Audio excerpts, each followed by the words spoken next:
Welcome to Blackbird episode number 82. My name is James, and I think I'm finally getting the hang of this live streaming thing. I even turned off my my guest's camera for once. So today I am joined by Doc Mason. He is the founder of a lifestyle health brand that we're going to get into. I'm going to ask him about lifestyle health, what that is. We're also going to talk a little bit about hormone therapy, which is kind of controversial, actually. I asked my primary care physician about it. He was like, "Oh, that's junk science." So being me, I of course like to question the authorities and the authoritative voices. So we're going to talk about that, and then just whatever else comes up. So here we go. I'll bring you in, Doc.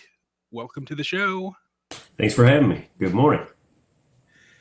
Sure thing. So I'd like to just kind of start by getting your bio, because you were in like a traditional emergency room type medicine prior to this, right?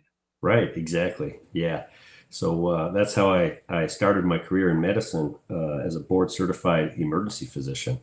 So working emergency departments all over the country, filling in, helping programs and hospitals rebuild emergency departments that happen to be in transition.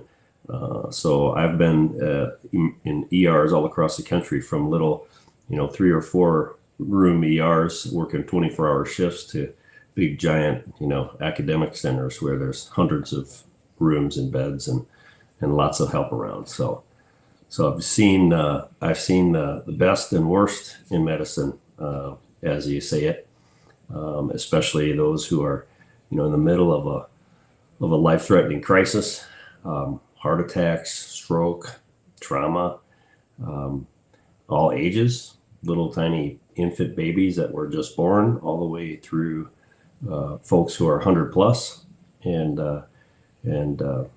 folks who just come in the ER just because they don't have access to a primary care doc.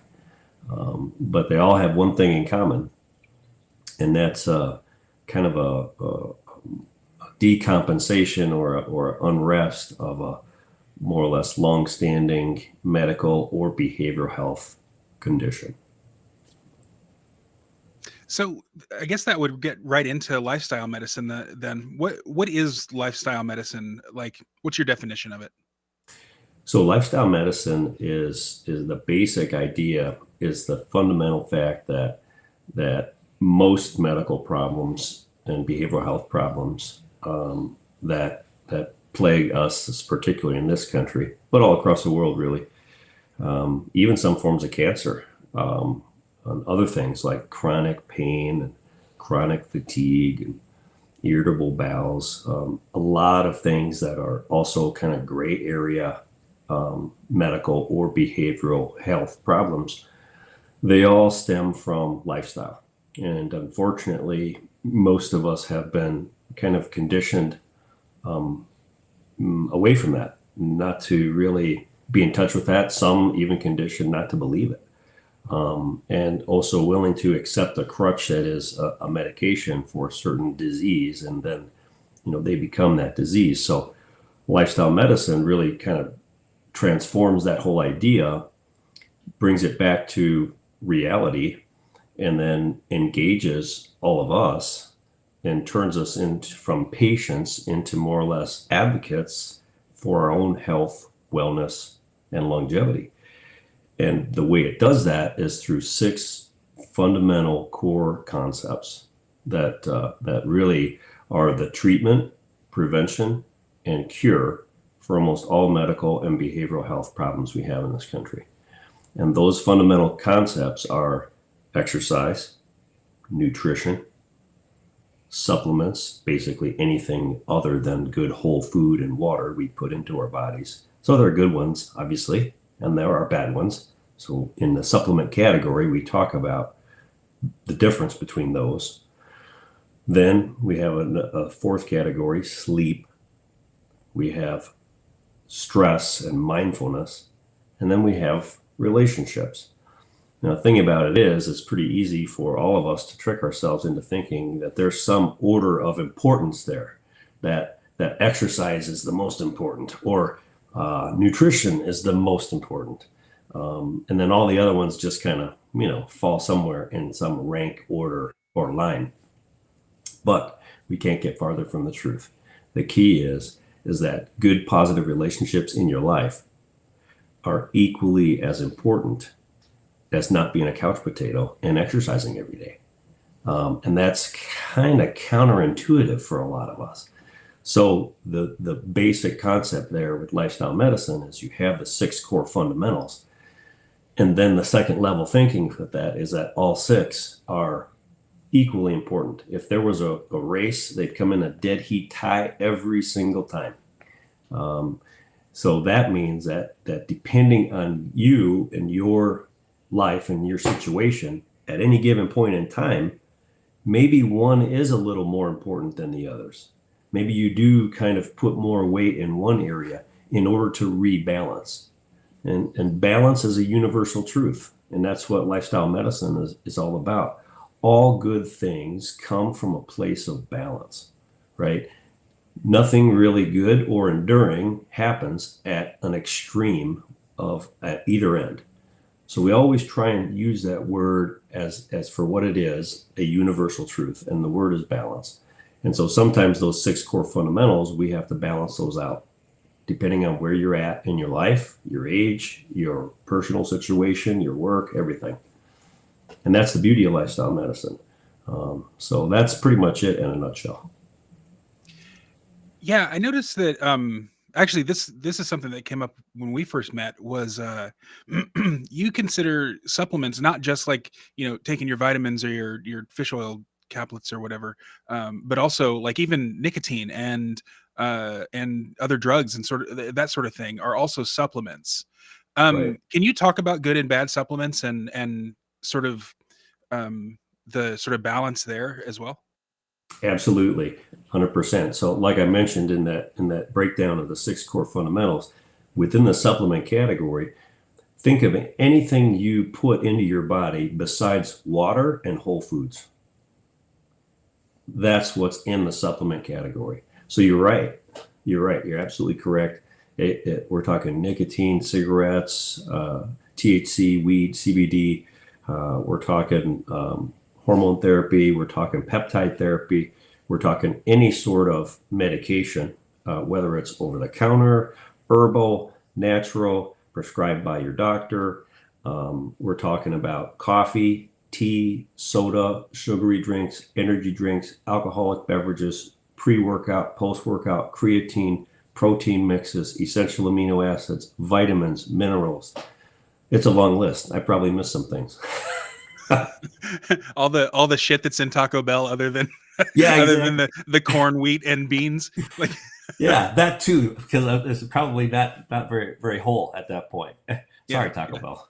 Well, so are some of the like obviously I think taking a vitamin C supplement every morning is probably okay, especially if someone is deficient in vitamin C. But like, is it like do you tell your patients, um, yeah, sure, go eat Taco Bell once a month if that's gonna keep you sane the rest of the month, or is it something just always to be avoided? So, as a general rule, if it's processed in any way, in other words, comes from a can, a factory, or a box, probably shouldn't be passing your lips. The whole idea with nutrition is you want to really settle in on whole foods and avoid anything processed with a bunch of additives and other stuff. So, I would say for someone who makes a strong habit of fast food or processed food, I would say to limit or do your best to minimize or eliminate it. Because again, it's about balance. If I would advise or coach a client of mine who reality of their life dictates that they eat at fast food restaurant at least once a day, it wouldn't be from a place of balance for me to say, okay, you can't ever have any fast food ever again. That would not be long lasting. It might be radical enough, and their body might adjust, and mind, more importantly, might adjust in a very short period of time, and for a short period of time. But eventually, they would just go right back to their old habits. So, really, the best approach there, when I coach clients on something like this, the example you gave me, I would say, if you go there once in a while and not very often, then yeah, eliminate it, because that's not a very big step, right? But if they would, eat that kind of food, consistently, it's much better for me to coach them to slowly, eliminate that habit over a period of months, even a year, nice and easy. And then their body and mind hardly even notice the difference. Do you recommend a ketogenic diet or any of the other sort of rules-based diets? Absolutely. For short periods of time, you'll probably notice folks who have been on these diets, they have wonderful results within the first 6 to 8 weeks, maybe 10 weeks. And then after that, you notice your body kind of stops responding as well as it did in the beginning. Yeah. So what I like to do is strategically use just that beginning time, right? And I'll counsel clients to maybe for 10 weeks be on a ketogenic diet, and then maybe the next 10 weeks to be on a different type of diet, and maybe another 10 weeks be on a different type of diet, and then transition them in the final phase to a balanced diet. That the really, again, there's that word, and you'll probably hear me say it a million times. We should have, just like on one of those shows where they do a word count, and you get a prize for the most times a word is mentioned, because the balance on the nutrition is really what your body desires and craves. Your body wants balance, and it's on a constant quest for balance. And so when you feed it good whole food based on a program of balance, you have proteins, you have starchy carbs, you have fibrous carbs, you have omega-3, omega-6 sort of fats, and water.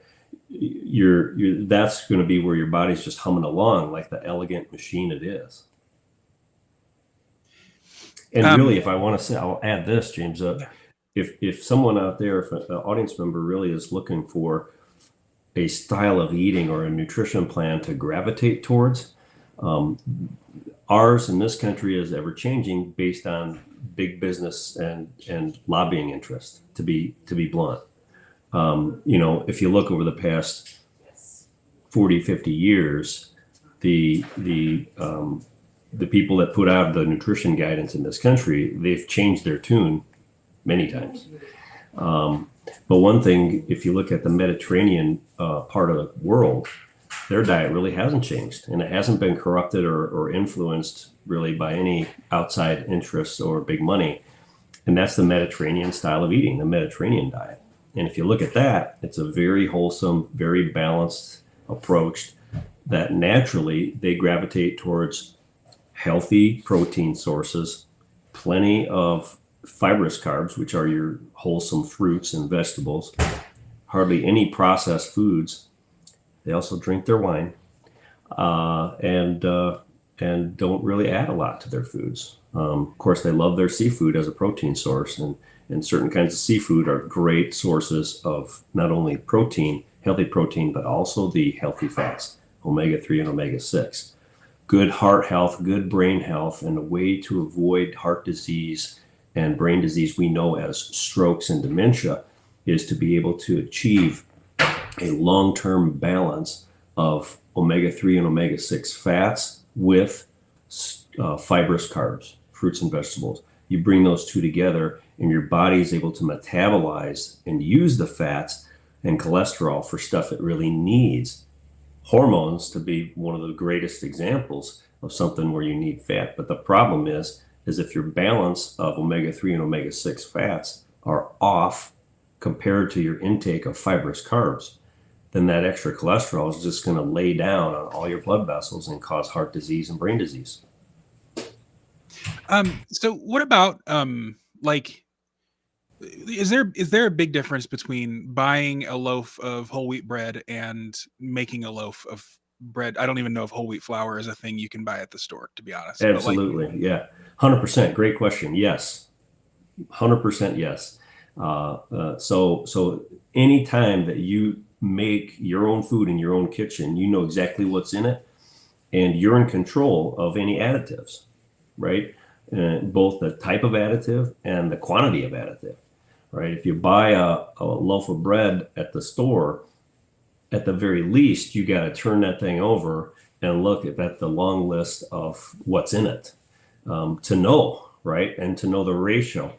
I mean, one slice of bread, even what we think is super healthy bread, one slice might have 250 milligrams of sodium in it. And then you make a sandwich and you got two slices. Next thing you know, you got half a gram of sodium, not including whatever you're putting between those pieces of bread. So that's just one example, right? I mean, sodium's not the enemy. I don't want to make it. Again, everything in balance, and everything just what your body needs, no more, no less. That's really the goal.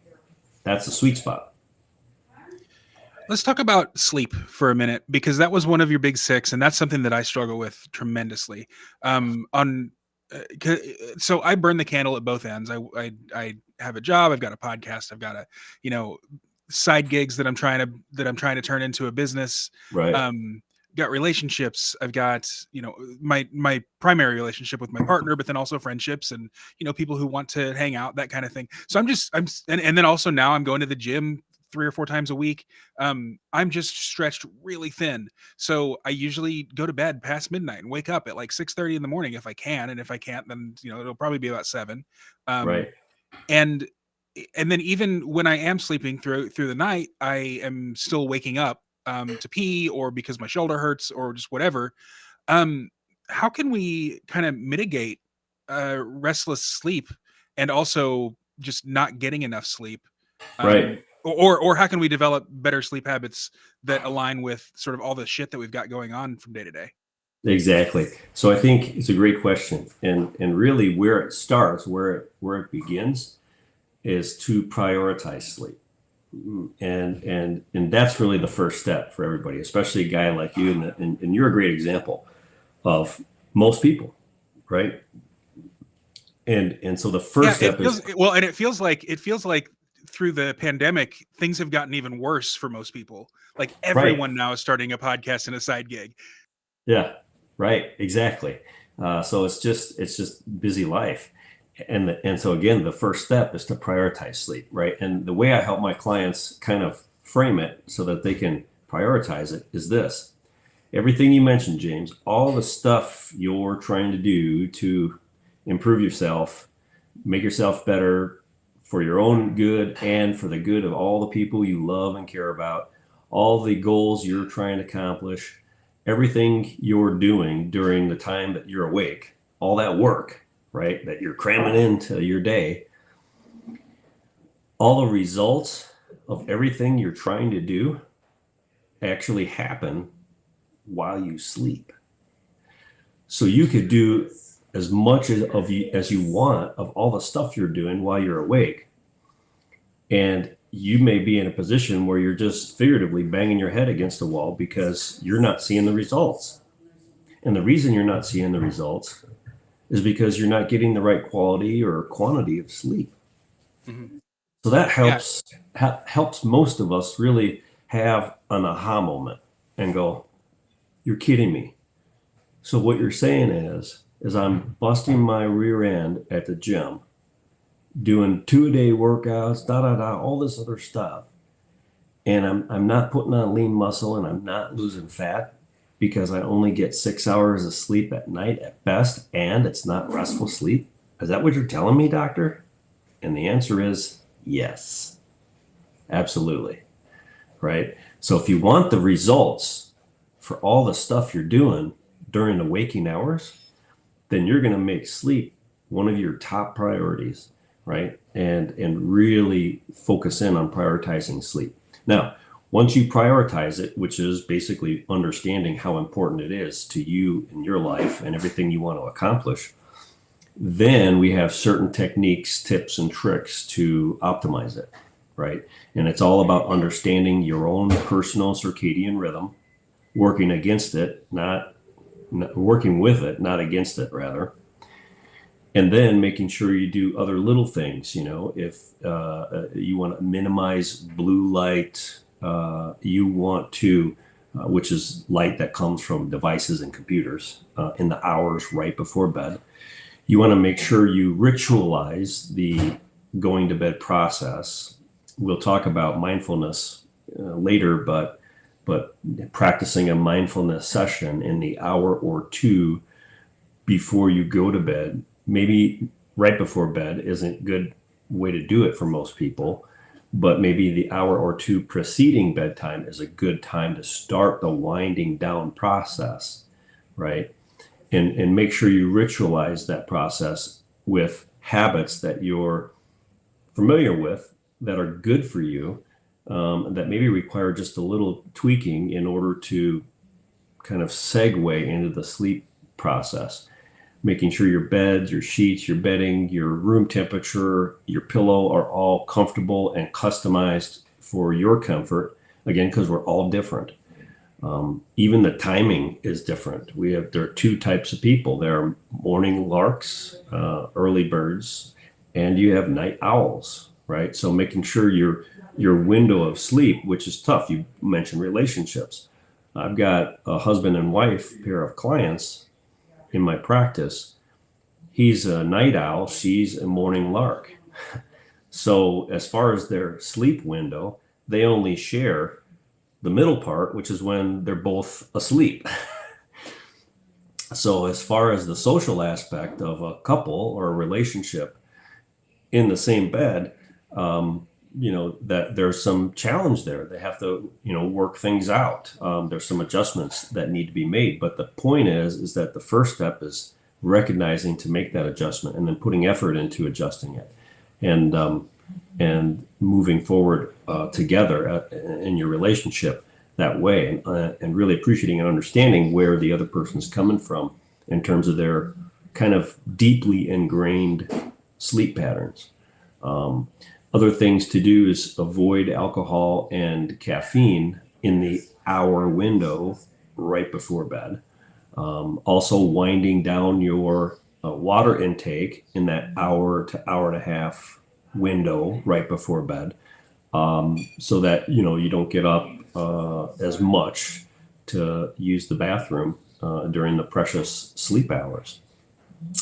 So those are some tips and tricks on how to do that. But I think the most important thing is, number one, prioritize sleep. Number two, develop good habits, good routines, and good consistency in the hour or two before you go to bed, so that you make sure that you have a routine or a ritual that kind of signals your brain, okay, it's time to turn off.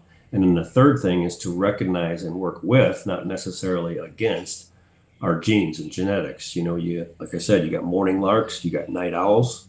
That's part of our genetic makeup. You really can't change that, not in a productive way, right? So you want to work with it. You don't want to work against it. And you want to be respectful of your relationships with regard to that. You also want to understand some of the science and physiology of sleep and what that means to you as an individual. It really revolves around lightness and darkness. And then weather and climate play a role in that. Where you're at in the country or the world plays a role in that. So you have to understand and appreciate that too, and make modifications.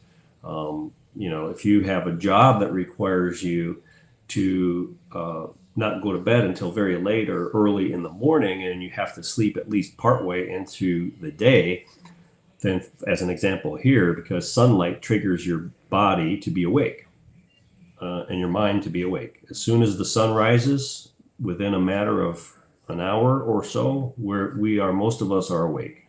It's almost magic in that sense.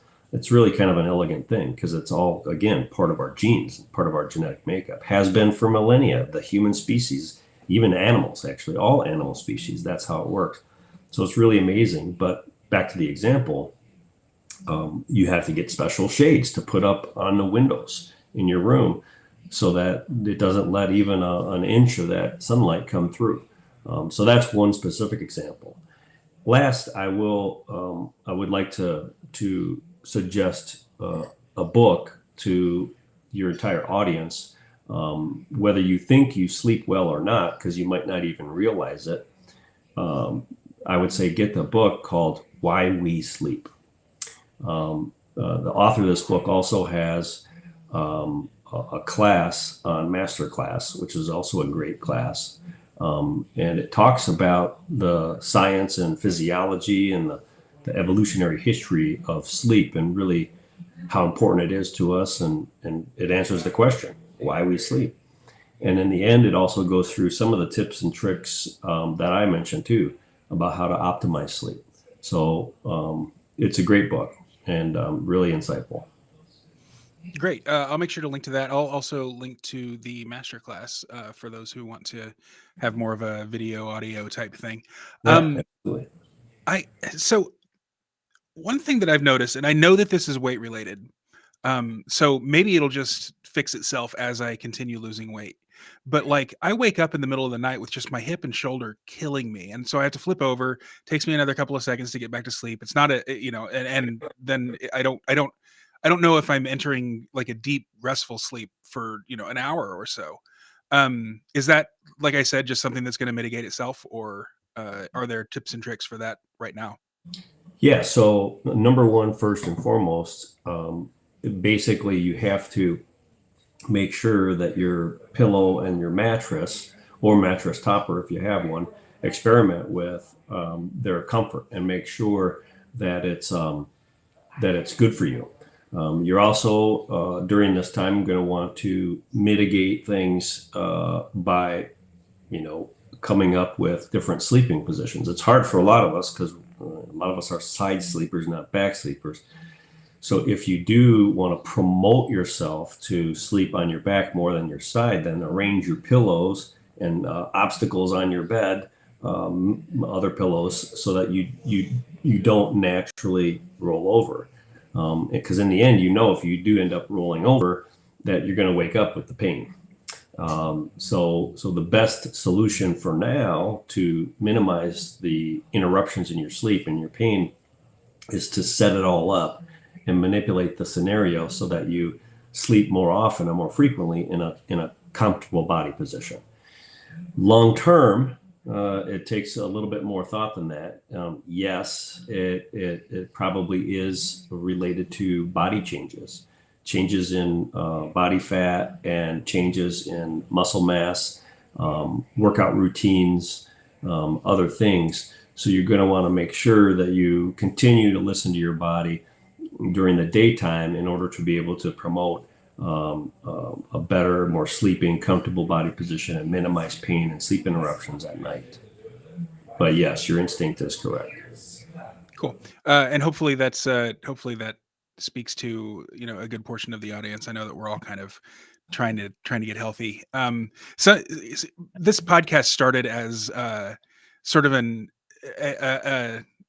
I don't want to call it survivalist, but so that the political ideology, I guess, so to speak, that it was started out as is called agorism, and agorism is sort of like a separatist, just getting out of all the systems.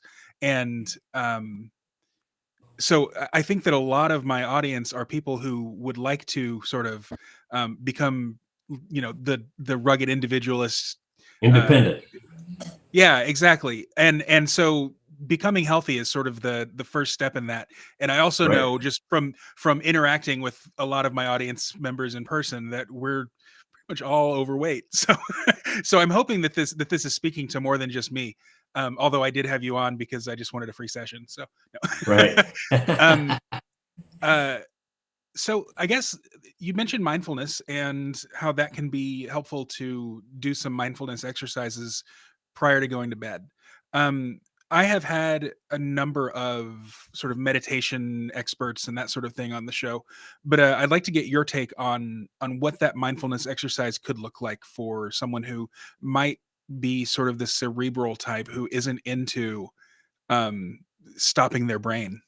Right. So, That's probably the toughest thing is to really be able to do that. And some of the meditation and mindfulness experts you've had might have the different ideas. I'm sure everybody has been awesome, but from my standpoint, the whole idea is, again, if you have a certain characteristic or trait and you want to make changes in whatever part of your life, no matter what section of your life it is, for the better, then you're far better off trying to make subtle changes that go in the same direction as your habit or your trait than trying to rail against it, in a very hard way. You're always going to have better results and more long-lasting results, because again, your transformation is a balanced one, and the transformation itself is going in the same general direction as your own trait. So you're working with yourself, not against yourself, but you're still making changes for the better.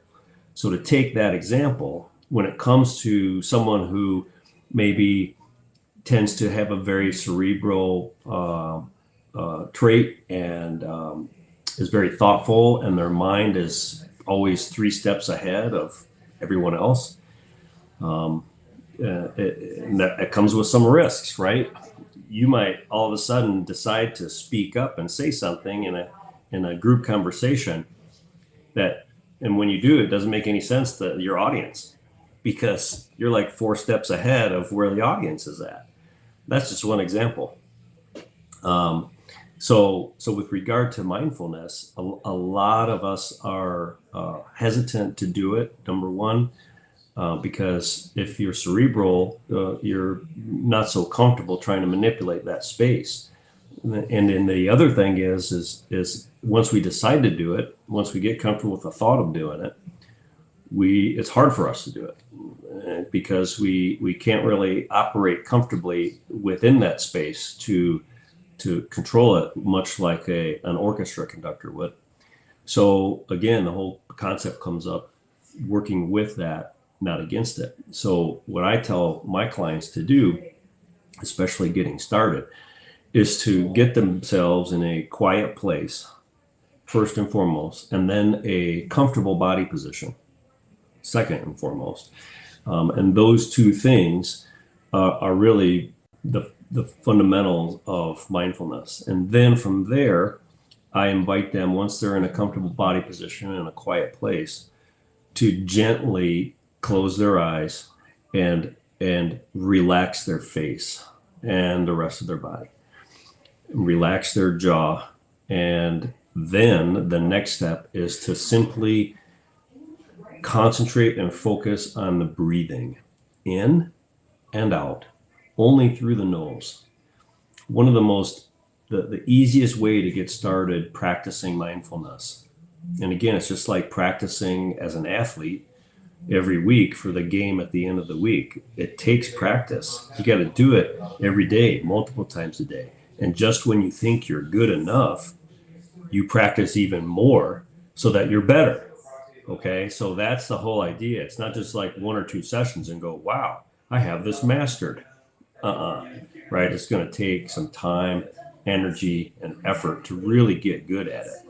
So one of the things I tell my clients is I want them to breathe in and out through their nose, and they count their breaths, right? Number 1 is in, deep breath in. That's 1. And then 2, 3, and then go all the way to 20, right? And it's not rushed. Every breath is focused on and counted on. And you go all the way through that process. And then once you feel like you're more relaxed, in a more relaxed state than when you started, well, then you do another 20, right? And you get to a point where you're in a very focused but relaxed state of mind, and you find that the thoughts that distract you come less and less frequently. From there, once you get really good at that, you can start some imagery. Like, for example, when I do the breathing exercise I just mentioned, what I do and what works for me, and it might be different for you, but I imagine a big, giant, white block style number of that number in my mind, and I see it. I'm breathing in, and I imagine that number one, right? And as soon as I get to the top of my breath, I'm ready to exhale. That number one just gently obliterates into a million tiny pieces, and it's replaced by big block number two, right? And then that same process goes again and again and again, all the way to 20 or more. I have a client that I just trained on this technique, and what she does is she imagines big puffy numbers like clouds or pillows, and then they just kind of float away. So the point is that I'm working with my own intrinsic imagination, what works for me. And that's what you want to do. You want to work with it, not against it.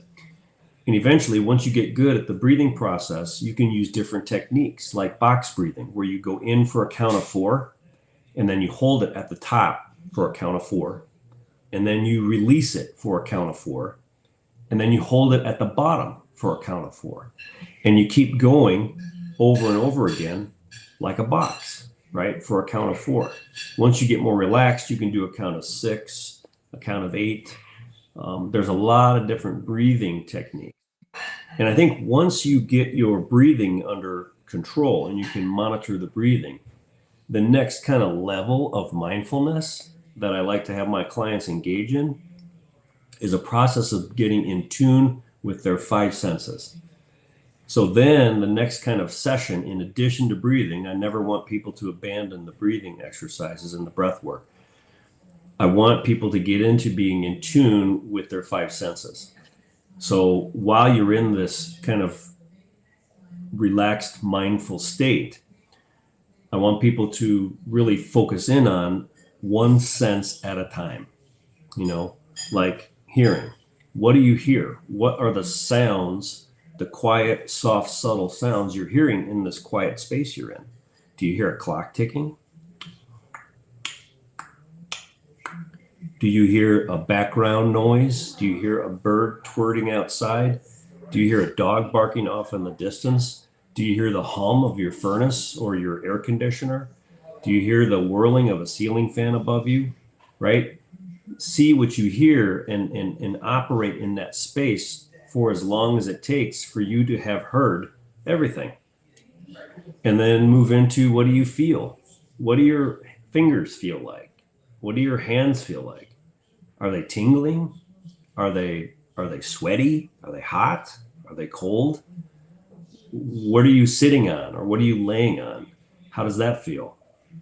Go through each of the five senses while controlling your breathing, and that's kind of the next level. Now from there, it's a springboard to a whole world of meditation and mindfulness. And there's hundreds of thousands of techniques and ways to do it. There's a lot of resources out there for people to do guided meditations, right? There are apps out there called Calm. There's a whole bunch of stuff for people to investigate and get into and learn. And I encourage people to tap into those resources once they start mastering those two things. The last thing I'll say about mindfulness is probably the most important thing. And that is this. As a beginner, once you get started, and this applies to people, for example, who struggle with sleep and being awake at times when they know they should be asleep. It applies to a lot of stuff. It applies to someone who's practicing anything and not achieving their goals in the moment, right? But specifically with regard to mindfulness, here's the pearl, right? The pearl is this. What I want you to not punish yourself for a distracting thought. What I mean by that is when you get started, distracting thoughts are going to come in and try and disrupt your process, especially for a cerebral type of person. Your mind's going a mile a minute, right? You begin to even think about, oh, I'm not doing this good enough. I need to do this better, right? All kinds of distracting thoughts, let alone the stuff that you need to do later that day, or memories of stuff that you did earlier that you could have done better pop into your head. So I don't want you to punish yourself for distracting thoughts. Instead, I want you to do the opposite of what your instincts tell you to do. And what that is I want you to thank the thought for coming by, like a friend passing on the street who you don't really have time to talk to for very long, right? Walking by, say, hey man, how you doing? Great. How about you? Awesome. Thanks for asking. Where are you headed? Oh, I'm going over here. All right, cool. Have a great day. Off they go, right? That's how I want you to handle distracting thoughts. So thank the thought for coming by, recognize it, greet it, and then say goodbye and let it go. Eventually, over time, once you start handling thoughts in this way, there'll be fewer and fewer interruptions, and you'll get better and better at achieving results in mindfulness, which, by the way, again, is just as important as any of the other 5 core fundamentals. But the importance in mindfulness is you're not only mitigating the stress you know about, which is the prefrontal cortex of your mind.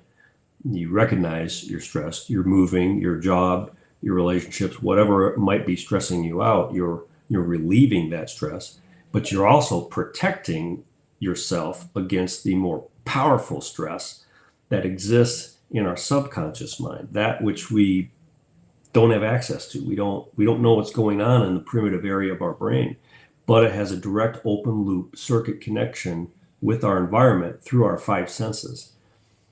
And so not having control or awareness of that stress that affects every cellular process in our body is really important to be able to protect yourself against that. And the one way to protect yourself is mindfulness.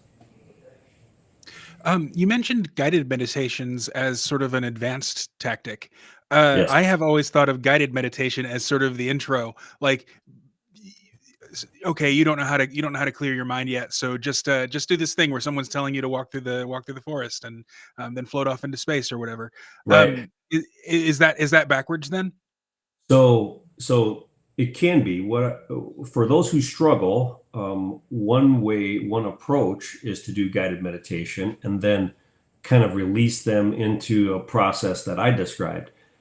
I take the opposite approach, right? My approach is here's a technique I want you to start with, and what that's doing is it's simple, and as long as you don't punish yourself for distracting thoughts, I give you 2 exercises.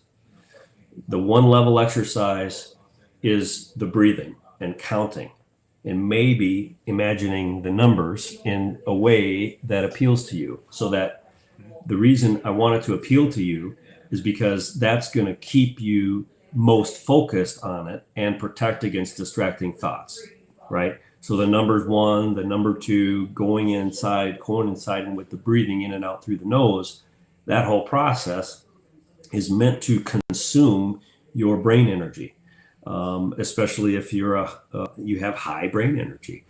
And then pairing that with the coaching that you're not to punish yourself for any distracting thoughts, that you're supposed to recognize them, say hello, and then goodbye, is a tool that helps you even as a beginner train yourself and train your mind to be able to be calm and handle distracting thoughts. This philosophy of training in mindfulness offers you a very strong foundation, not a crutch to lean on. And it's kind of an overarching theme with lifestyle medicine. It's like if you came to me and you had high blood pressure, the equivalent of guided meditations up front would be for me to prescribe you a medicine right away for high blood pressure.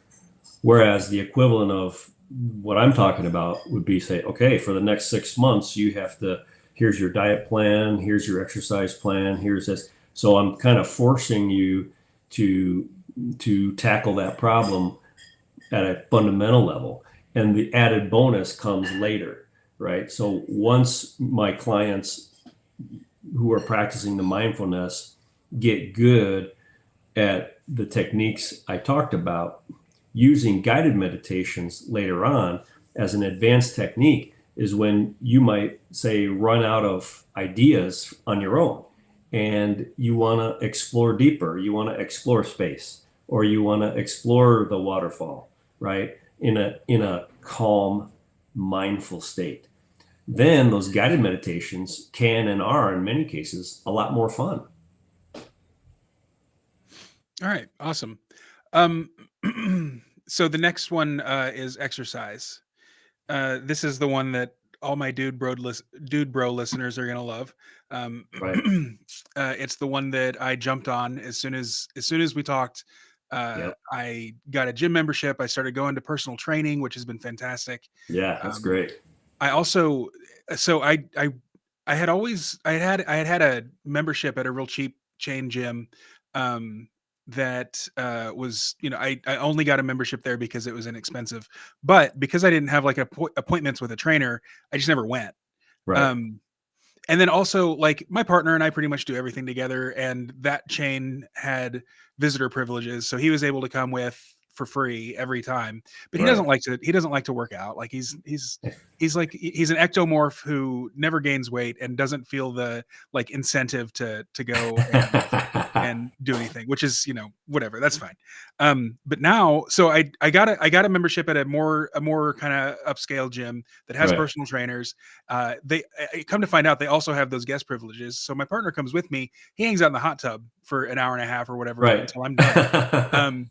And it's great. It's been wonderful for our relationship. It's been wonderful for all of that, and also, I also am getting strong, which is really cool. Right. Uh, so yeah, I don't that's kind of my own personal testimony to it. But the problem is also that I'm not following the dietary guidelines quite as well. I Right. mentioned my sleep is struggling. My supplementation is good. I'm not smoking. I'm drinking very moderately. Um, that sort of thing. So anyway, I guess how first of all, what kind of exercise do you recommend? You told me to do volume training, but I would imagine that that's not the same for everybody. Um, and then also, how can the dude bro types make sure that they're prioritizing other things as well as exercise, getting that balance rather Right. than making exercise the end all and be all of their health and wellness regimen? Absolutely. And I'll answer the second question first.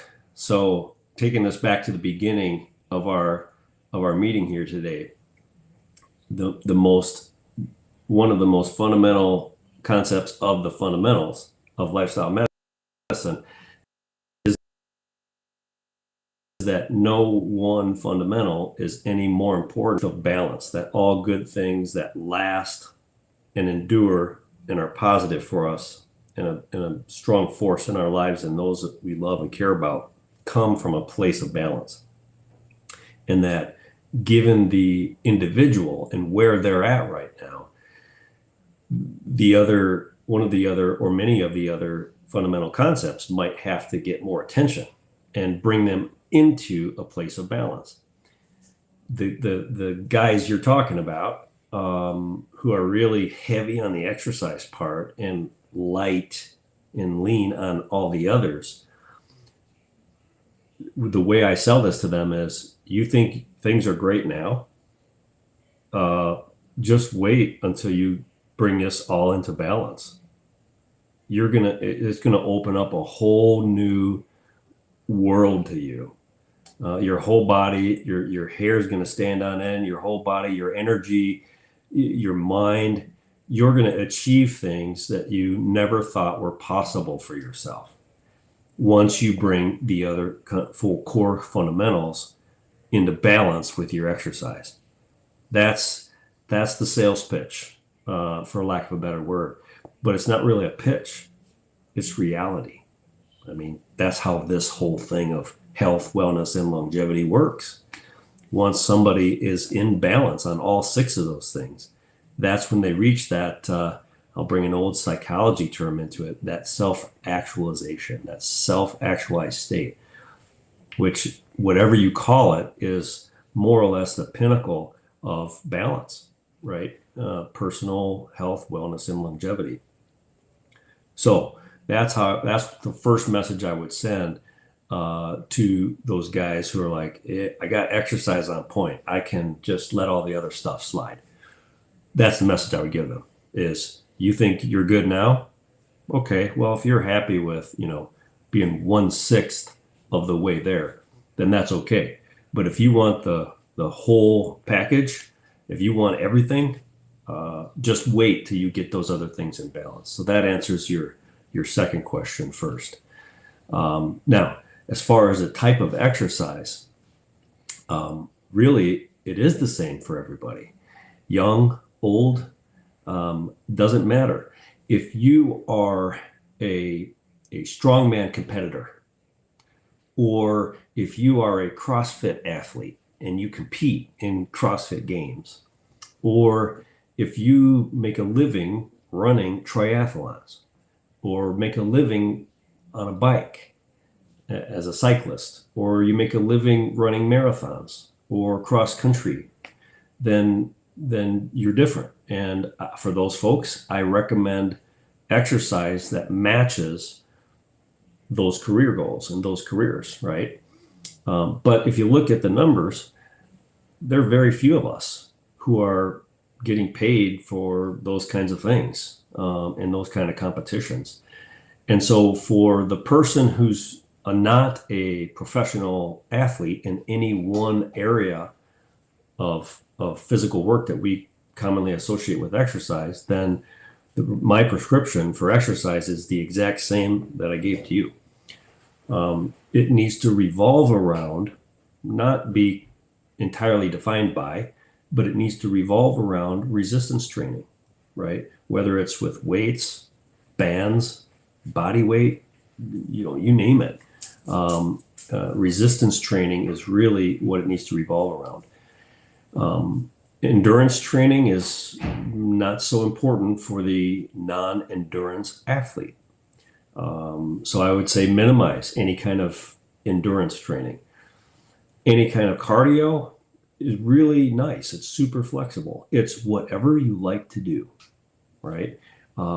So take whatever you like to do and then modify it to where you have periods of high intensity and periods of low intensity.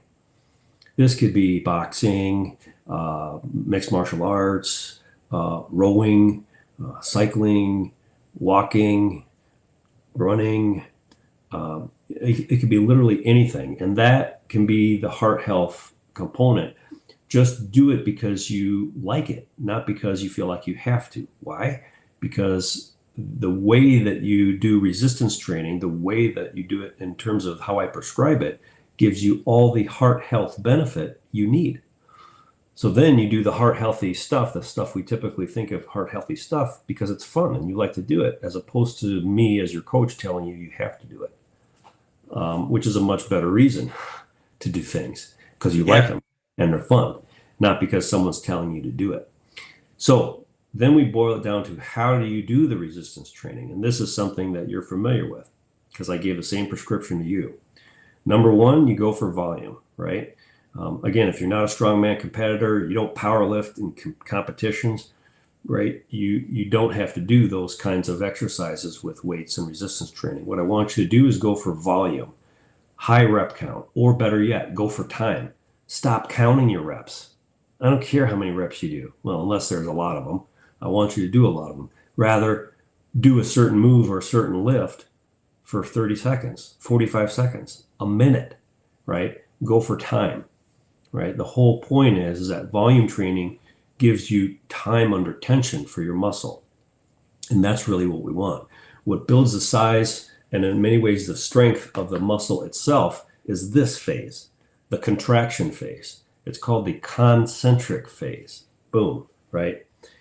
But the eccentric phase, the elongation of the muscle, what does that increase the size and strength and flexibility of? The joints of the muscle, right? The elbow in this case and the shoulder in this case. Where the muscle connects to the bone is strengthened and becomes more easily trainable for flexibility by focusing on resisting in the eccentric phase.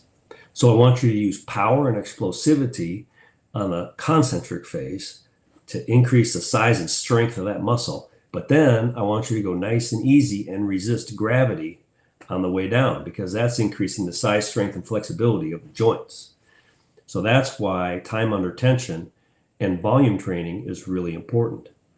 Okay, so then the next part that I want you to incorporate in your weight Oh, training. real quick, let me Go just ahead. interrupt to, Yeah. so for those that are listening and not watching, when you were doing the concentric movement, Oh yeah, flexing. you were flexing your bicep.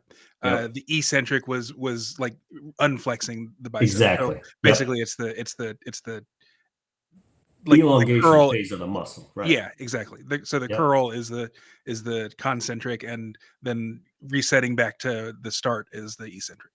Exactly. Yep. Sorry, I should have realized that people couldn't. Not everybody can see me. So um, next, right after we focus in on volume training, right, and time under tension, the next part we want to focus in on is metabolic training, and this is where the heart health comes in. What I told you to do, and what I tell all my clients, is not give yourself much rest at all in between sets and exercises. You're constantly moving. And a lot of times I have clients who are doing dumbbell workouts. They hold on to those weights the entire workout. They never put them down. They go from move to move to move, and any rest they give themselves is not really rest. They're holding on to those dumbbells and more or less doing a farmer's carry the entire time they're working out, 30 to 60 minutes. That can get tough, and it's hard work. But we're strong beings meant to do hard things, right? So when we feel strong, we want to push ourselves. When we don't feel strong, we don't push ourselves. And that way you get strong and flexible without risking injury, which is really important. But the metabolic training, what it means is you give yourself only 30 to 60 seconds rest in between sets and exercises. That's it. By the second exercise, you probably notice you'll be in a flop sweat. You're huffing and puffing and you're working hard, right? Last part of resistance training I want all my clients to incorporate is functional training. They want to focus on compound body movements as often as they possibly can. If they can build an entire workout based upon compound body movements, that's the perfect workout right there. Even with body weight, I can give you a perfect example. I want you to imagine two scenarios. I want you to imagine in one scenario, dropping down and giving me 20 push-ups. Best form you possibly can, 20 push-ups. And then imagine how you feel when you're done. All right, got that? Good. Now I want you to imagine giving me 20 push-up burpee jumps, right? Same number of push-ups, but imagine for a moment, once you finish those 20 burpee push-up jumps, how you feel compared to how you felt when you just did the 20 push-ups. Again, it's the same exercise. The purpose of that exercise I wanted to give you was I wanted to work your chest. I wanted to have you do push-ups to develop the size and strength of your pectoral muscles. But instead, I'm having you choose to do the burpee push-up presses or jumps. Instead, I'm giving you the same amount of work for your pecs, right? But now I've incorporated your entire body and your heart and your mind too to get through those 20 burpee push-up jumps. It's a much better exercise all the way around. And it's better for everything. It's gonna touch on all six fundamentals. Just doing the burpee push-up jumps instead of just the push-ups will affect all six fundamentals. It's going to affect your sleep. It's going to affect your nutrition. It's going to affect metabolism. It's going to affect hormone levels. It's going to affect relationships. It's going to affect everything. So those are the three aspects of resistance training that I want all my clients to incorporate: volume training, functional training, and metabolic training. And that's it. That's the exercise. There you go. So the last area is relationships. What I just go. What do you have to say about that? So as I mentioned to you, you probably remember, humans are social creatures. I mean, it's in our genes. Our mind, body, and spirit thrive off of and are fueled by healthy, positive relationships in our life. Now, obviously, the first thing that comes to mind is a relationship with another human, but we also have other relationships, right? With pets and animals, dogs, cats, horses, cattle, chickens, I mean, whatever. Anything we kind of encounter in our life. Plants, right? The earth, right? Whatever we encounter or interact with is technically a relationship, if you look at it that way, which is a good way to look at it. So we need to invest ourselves into our relationships and make sure that we really build things and drive our process and our energy in our relationships in a healthy, positive direction and really make the most of it. So the best exercise I give my clients and I coach them on is really dive into the positive relationships you have in your life and do some self-awareness kind of exercise where you figure out what it is exactly about you that makes those relationships positive. Then take that knowledge and that self-awareness and build on it, shine it up, buff it out, make it better, and take each one of those skills, that knowledge, those abilities, and then go back to your positive relationships and make those even better. And then take all that information you have about yourself and use those tools and that toolbox you've kind of developed into making all relationships that you're a part of as positive as they can be. So mediocre relationships, right? Make them better. Unknown or potentially negative relationships, make those better, right? Invest yourself in relationships. A perfect example, you're sitting there working at your desk or in your office, wherever you work, and the cleaning person or whoever like maintains your workspace for your company comes by and is either sweeping something up or vacuuming something or emptying a trash can, wherever. And normally throughout the course of the day, you might not even recognize that person's there, right? They're there kind of in the background. Instead, if you want to invest yourself in relationships, pause, take a breath, look that person in the eye with all the genuine, relationship force you have in your body, and thank them and say hello, ask them how their day was, and wish them nothing but the best, and acknowledge them. Right? This is a relationship now. It only lasted maybe 20 seconds, but that's not only fuel for them, it's fuel for you, right? So in the process of doing that, you're partly selfish because you're recognizing the fact that in order to achieve higher levels of advancement with regard to the relationship fundamental, that really is the glue that holds all this together. You need to put yourself out there and lend somebody that relationship hand, so to speak. It even applies to people who throw negativity your way, right? So that's again, this is a relationship thing. They're not to be judged or blamed. They're kind of in their own negative space for that.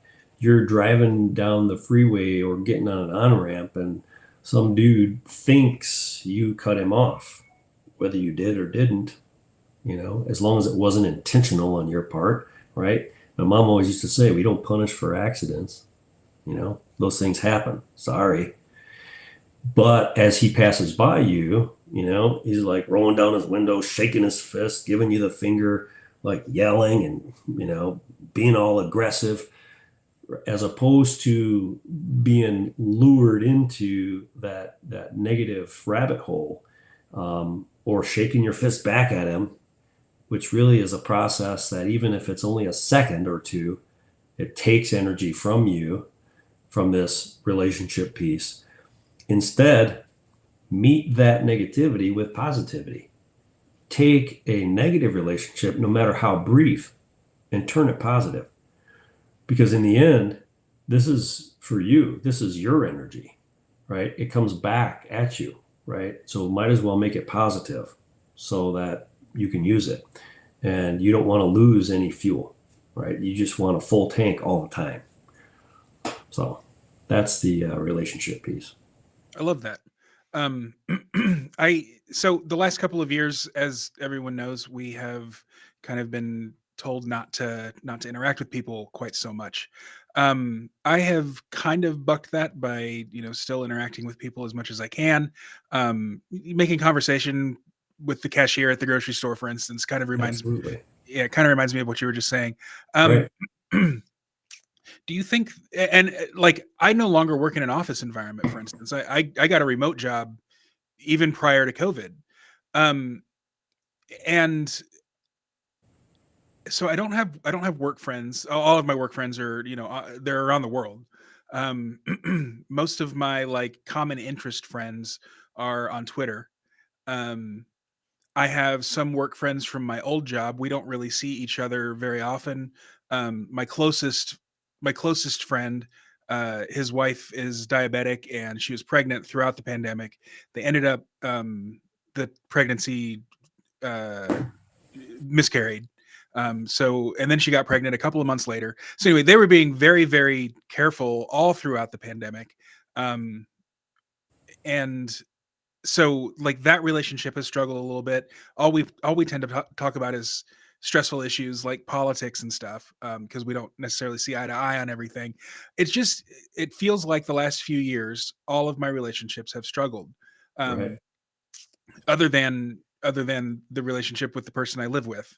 And I mean, that's only one relationship. It's the most important relationship in my life, but like, Right. I mean, it would be nice and my family all lives in Texas. I'm in Minnesota. uh, do you have any feedback or advice for circumstances like that where someone's whose relationships are all at a distance, might feel unfulfilled as far as that goes? Absolutely. So that too is a little bit matter of perspective, and to a degree, you can only work with what's in front of you. And the pandemic has been a perfect example. It has placed limits on our what we thought of as relationships and being able to contribute and build them, um, that were not our doing. We had to work with what we got. And I think what you mentioned is exactly that. So a relationship, obviously, for many of us, most of us, the most fulfilling relationships are like in-person kind, right? And there is truth to that, and I think it's absolutely it's absolutely true, yeah, and not just truth to that, it is true. However, once those are limited, we have to step back for a minute and realize that any kind of relationship is still a relationship. Okay. And and we need to do two things. Number one, we need to recognize that and invest ourselves in it. And number two, we need to go out of our way to even make those relationships more fulfilling. So it's a two-pronged approach. One is to recognize the fact that even if it's a virtual relationship, it's still a relationship. So do everything we talked about to make it a positive one, and a positive one for you, and a positive one for the relationship as a whole. The second piece of that, under the constraints of more virtual relationships as opposed to in person, is do everything you can to make them more fulfilling for you and the whole relationship. In other words, if you have a lot of friends in the virtual world of Twitter, for example, right? Those are all relationships. And you have a relationship with the group, and you have relationships with each member of the group. So go out of your way to not only focused on those being positive for you and everybody else, but also go out of your way to make them more fulfilling. And one idea to do that is maybe take a Twitter relationship with the group and with individuals to another level or to a next level, and maybe engage in telephone conversations or video chats with them, or just bring them up a level beyond a Twitter group or a tweet. And then when things relax a little more, then and there are opportunities to do so, then you can meet in person. But many of these relationships, people are spread all over the world, so that becomes not practical or possible. But do everything you can to make those relationships that are limited more fulfilling. And the way to do that is to bring them up a level or two. Yeah, cool. And I do that as well. Like when I do travel, which, I mean, for the people who I interact with the most, COVID was pretty much over within a month or two. We were getting together in person when we could, just not at restaurants because they were shut down, that kind of thing. Although now, I mean, pretty much the entire country is, at least the places that I go to, there are opportunities to hang out in person. And so, I'll be in New Hampshire in a few months, and I'll be in Texas next month, and that sort of thing. Awesome. So we're getting together, we're meeting. It's really good. Um, it's yeah. It might be that most of the people who I interact with, the relationship is pretty much based on politics and not on like shared hobbies and that sort of thing. The sort of thing that like normal people's friendships are based on. Um, Right. so yeah, and actually, I've asked this question of another person who he's another kind of scholar in my sort of niche, and his suggestion was to start a book club. Being that we're all kind of nerds, a book club, but not a book club where we're reading political books. We're just reading books together, Right. or even like a movie discussion if we're not into books or whatever it is. I think that that's probably going to be the way to go for me in the future, because we rented this apartment, my partner and I, we rented this apartment, and my whole thing was I want to entertain, I want to have dinners, I want to have people over all the time. And so we got this apartment that is just amazing. It's got a formal dining room and high ceilings and just plenty of space for people to come over. And it's cheap because we live in the ghetto, but that's all right because most people are willing to to brave Right. the not so nice neighborhood. Right. But like every single get together we've had have been for him. Like it's mostly his friends. I'll sometimes tag along and have my 2 or 3 people who I actually hang out with that don't Right. live, all to the four corners of the earth. Right. Um, but yeah, I think that starting like a local meetup group or something like that is going to be my saving grace, because I'm too much of an extrovert to only have online relationships. It's just the way it is. Uh, Absolutely. I did have a question also. You mentioned at the very beginning of the piece on relationships that it's not only about interpersonal relationships, but it's also about interacting with nature and everything else. Can you maybe talk for a couple of minutes about what that kind of looks like? That feels like sort of a mix between mindfulness and relationships to me. 100%. And so the other thing about these fundamentals, to not allow ourselves into a false sense, is we don't want to silo them. They are fundamentals, right? And each one is a continuum that crosses over into all the others. So it's like almost like a giant Venn diagram made of spheres, if you can imagine that. And they're all kind of globbed together, although they each also own their own independent space. So I like the fact that you recognize that a relationship with nature or natural things like plants and trees and the earth and animals, and everything else is just as much of a relationship by definition as a relationship is with a person or a friend or a loved one or whoever.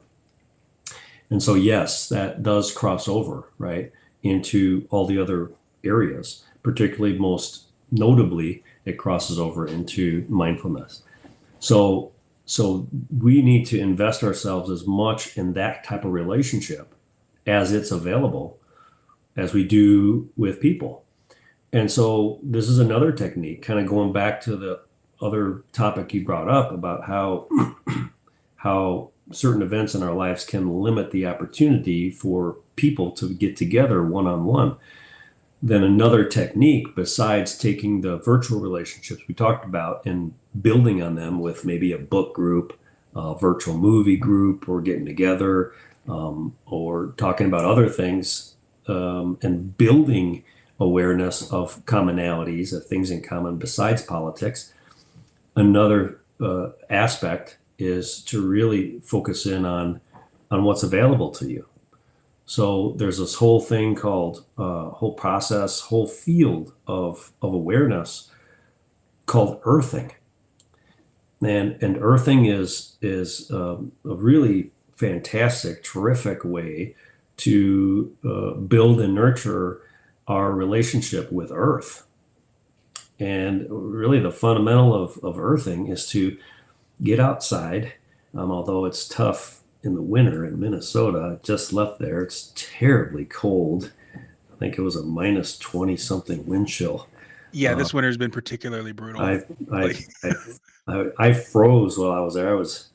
Where was I? I was out in New Ulm for a few days, and then traveled, of course, through the cities to get in and out. But anyways, beside the point, what earthing is ideally you're barefoot, right? It's the bare skin of your body in contact with the earth, and exposing yourself, not literally but figuratively, maybe literally, to the elements, right? And in particular the sun. We talk about supplements. Well, vitamin D comes from the body's metabolism of the UV rays of the sun. Our bodies need 30 minutes a day of unfiltered, unblocked sunlight, right? And if we don't get that, then our body doesn't make enough vitamin D. And we have to take vitamins, we have to take supplements, because vitamins D is a critical vitamin. So it's really important that in this case, for example, building the relationship with nature and earth, one way to do that is earthing. The concept of earthing is you expose your bare feet and as much of your body as you can to the elements, to the sun. Again, in Minnesota in the winter, it's really hard to do that, but not impossible. Obviously, you can't have bare feet out there, but you can certainly be outside, right? And be in a relaxed state of mind. In other words, I'm not saying, be outside to, go walk to the corner market or to attend a Winterfest or whatever. I'm saying go outside with the specific intention of building your relationship with nature and earth. That's the concept there. And so spend time, whatever it is, 5 minutes, 10 minutes, 15 minutes, longer, just focused in on being aware of that relationship. that's so cool. Yeah, Yeah, and actually, I started gardening last year, which also brings in the kind of exercise and diet components. I mean, right. all of that is kind of a piece, I guess. Exactly. When you think of the relationship to nature as one of your relationships. Yeah. Okay, before we close out, I'd love to get your take on hormone therapy, bioidentical hormones, that sort of thing, because it is a little bit controversial in medicine, and I've heard nothing but good things from proponents of it, and nothing but it's junk science, but no like actual refutations or anything. Oddly, Right. just kind of slurs about it from others. Can you kind of give an overview of what it is, how it can help people, and yeah, that's probably good. Perfect. If I have links or anything like that, I'll throw them. Awesome. Very good. So the reason you hear things thrown around like that's junk science and basically refutations as opposed to any solid reason against it is because it's coming from a place of fear, not knowledge or balance. And so the only way that those folks know how to react to your question, or your bringing up the subject, is to just knock it down. because they don't know about it. They don't have knowledge base from which they feel comfortable talking about it. So then they minimize it. Um, the reality of it is hormones are probably very close to the top of the figurative food chain of the hierarchy in our body that manages the elegant dance of how our body works down to the cellular level. How it ages, how it sends messages back and forth, how it translates and transcribes those messages, how it recovers from work, how it restores itself, the speed with which it operates, and separately the efficiency with which it operates. And when I say it, I'm talking about your mind, your body, and your spirit, all the way to the cellular level, from the skin and the hair on the outside, all the way deep inside. Every part of us as humans is more or less regulated. I guess that's the best single term, by hormones and other messengers. And so they're wonderfully important, right, to the functioning of a healthy mind, body, and spirit. And they're also wonderfully important in the aging process and the recovery process, and the composition of the mind, body, and spirit. So that really puts them in their place as far as how important are hormones. That's how important they are, right? Now, with that importance, it's at the very least reasonable to take a look at someone's how they feel, what their symptoms might be, take a look at their life, and take a look at what may or may not be going on medically, also from a behavioral health standpoint, how they feel mentally, and then take that information and at the same time look at the hard numbers, look at the blood levels of hormones, and kind of see where they're at. Now, a lot of things overlap in terms of symptoms, right? But most times they overlap with other hormones. So in a lot of ways, the hormones can define who we are and how we feel.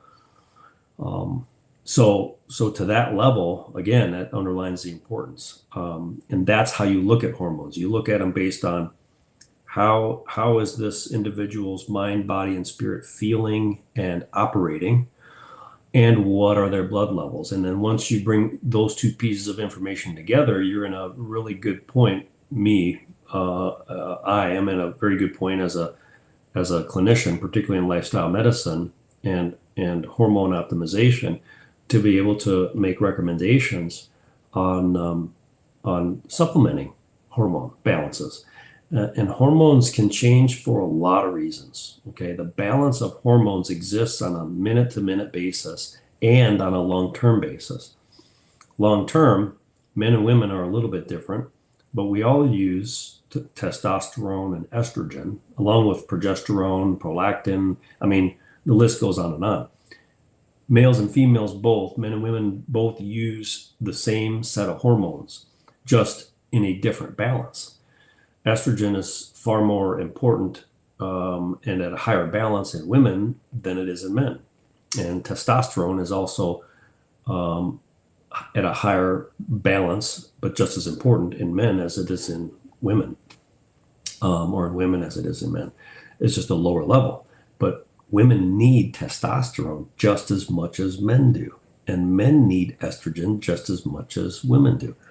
So the rate at which they lose these hormones over time and the amount of hormones they lose over time as they age is different, but equally important in men and women. So that, combined with the knowledge that from an evolutionary standpoint, our bodies are pretty much designed to start preparing for death between the ages of 48 and 52, which, no surprise, two things. Number one, that's the average lifespan up until just about 100 years ago for millennia. It had never changed. The average human lived to 48 to 52, somewhere in that range. So the second thing, no surprise, it's no surprise that, and it's more noticeable in women, but men go through the same thing. In women, it's called menopause, right? Women enter menopause 48 to 52 on average. That's where they go, right? So that, at a time, from an evolutionary standpoint, was designed to be the beginning of the end, so to speak, for men and women. The hormones were declining and they were in a state of shutting down, preparing for death. Well, now we have medicine and science and technology that has far outpaced, in terms of advancements, evolution in our genes. It's a slow process. Our genes have not caught up with all this yet. So now, in the last 100 years, we've almost doubled our average lifespan, right? But yet we still go through menopause and andropause. Andropause is the word for the male side of it, at 48 to 52. So now we're living almost half of our life in a state of hormonal imbalance. And I've already mentioned how important hormones are to your mind, body, and spirit. So my whole philosophy is, you got second half of your life yet to live. Why not make it the best half? After all, at the age of 48 to 52, most of us have accomplished a lot, if not all, of the great things life has to offer us. Yeah, that's when we have all the time and money in the world. Right, exactly. So why not make that second half the very best half, really? Instead of just going, oh, well, I'm 50, I guess I've accomplished everything. Now I'm just going to ride off into the sunset. Now's the time to really do that. And the way we accomplish that is through bioidentical hormone therapy. Now, women start to lose their testosterone actually in their 20s. And depending on where they started, they may have symptoms of testosterone deficiency at like 28 years old, 32, right? In their 30s. So testosterone is a very steady decline in men and women.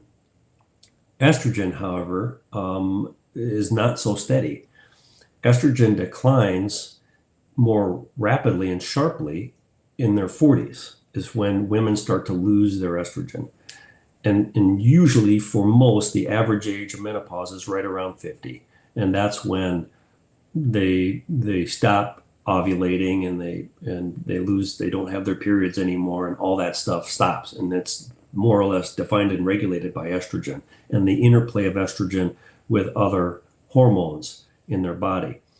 So they have all sorts of symptoms related to both of those things. But I will say, a woman in her late 20s, if she started with low testosterone in the first place and was getting by, once it reaches a certain threshold, she may start having all these symptoms of being nervous and sugar cravings and foggy thinking and weight gain, can't lose weight, can't recover from workouts like she used to. And she goes to a doctor's office. If she goes to a doctor's office, she goes to a doctor's office and he or she hears all those symptoms. And next thing you know, she's on a prescription for Zoloft. And off she goes. And now she has anxiety and depression. Well, most times it's actually a hormone imbalance, not the fact that all of a sudden she became anxious and depressed. So a lot of folks end up misdiagnosed by traditional medicine. And not that I'm judging or blaming doctors. Doctors have been conditioned by the same system, healthcare system, that has produced people into thinking they're patients, and also rapidly and willingly accepting the sick role, becoming defined by whatever diagnosis and medication that they're on. So doctors are as much victims in this whole thing as patients are, right? We want to totally change that, and bringing it back to hormonal therapy. Again, that's where, because of the way that doctors have been conditioned, they put up walls, or are threatened by the whole idea of, hey, we can use bioidentical hormones as supplements to help people live a better, healthier, happier life. And there's a good reason to do so. It's because we're assisting evolution and our genetics in a time span where they were designed to shut down. So there's absolutely nothing wrong with that and everything right with that. Awesome. Well, thank you so much, Doc. This has been a really good conversation. I appreciate you taking an hour and a half out of your morning on Super Bowl Sunday, no less. Yeah, yeah, no Why don't problem. My pleasure. why don't you go ahead and tell people where they can find you if they'd like to become a client, or if they just want to follow you? Yeah, absolutely. So our practice is nationwide, and we are 100% virtual. So everything we do is by text, email, telephone, video consultation, video visit. So it's really a wonderful type of practice where our clients enjoy 24/7 access to their medical team. Well, I say medical team, but to their health, wellness, and longevity team, based on what state they live in. And all your listeners in Minnesota would have me as your lifestyle physician. But of course, depending on the state you live in, you'd have one of our other physicians, board certified docs, as your coach, your mentor, and your physician. And where people can find us, probably the quickest way is to go ahead and navigate to our website at oldmissionmedicine.com. And there they can kind of learn a little bit more about lifestyle medicine, about our practice, but navigate to the pricing page to find out kind of how the system works. It's cash pay, no insurance, and it's a membership kind of based process. We get you started with a whole comprehensive set of labs and a probably 30 to 60 minute consultation where I'm online with you as your physician, and we talk about you, kind of where you're at, what your symptoms might be. We talk about the labs and the blood work that you did. Speaking of labs, the way it works is you go to a lab that I contract with real close to your house. It's either LabCorp or Quest, and you get your blood drawn. Then I get the results, and we schedule our meeting. From there, you decide if you want to become a member of the practice, and we move forward from there with a monthly fee. The way to sign up is go ahead and go to that page, either request more info. There's a button on there that says, I think, talk to doc. You can actually call me too. My phone number is on the website. Or you can request more info electronically by email. And then finally, you can actually, if you're ready to go and you want to at least get the blood work done and have a consult, you can click on sign up for consult, which takes you through to a link to our HIPAA secure electronic medical record, and you fill out your patient intake form. Then I approve you, and then the whole process starts. So that's really the best way to connect with us initially, is go to our website, www.oldmissionmedicine.com. That's right there. All right. Fantastic. Thanks a lot, Doc. Stick around. I'm going to end the stream now, but I have a question for you offline. Sounds good. Cool. Thank you.